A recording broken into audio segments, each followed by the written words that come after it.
২৮ September ষষ্ঠী পূজার মধ্য দিয়ে শুরু হতে যাচ্ছে বাঙালি হিন্দু সম্প্রদায়ের সবচেয়ে বড় ধর্মীয় উৎসব শারদীয় দুর্গাপূজা। প্রতি বছরের মতো এবারও সনাতন ধর্মাবলম্বীদের মধ্যে পূজাকে ঘিরে ব্যাপক উচ্ছ্বাস ও আগ্রহ তৈরি হয়েছে। সারা দেশের পূজা মণ্ডপগুলোতে চলছে শেষ মুহূর্তের কর্মযজ্ঞ। প্রতিমা তৈরি, মণ্ডপ সাজসজ্জা ও বিভিন্ন আয়োজনের মধ্য দিয়ে সর্বত্র এখন উৎসবমুখর পরিবেশ বিরাজ করছে। তবে উৎসবের এই আনন্দ যাতে নির্বিঘ্নে ও নিরাপদে উদযাপিত হয়, সেজন্য দেশের আইন শৃঙ্খলা রক্ষাকারী বাহিনীগুলো সর্বোচ্চ প্রস্তুতি গ্রহণ করেছে।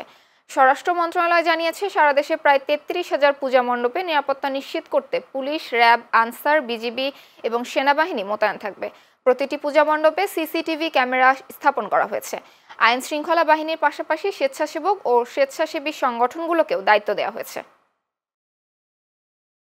সরকারের যে প্রস্তুতি, সরকারের যে সিদ্ধান্ত, সেগুলো তারা পড়ে শুনিয়েছে।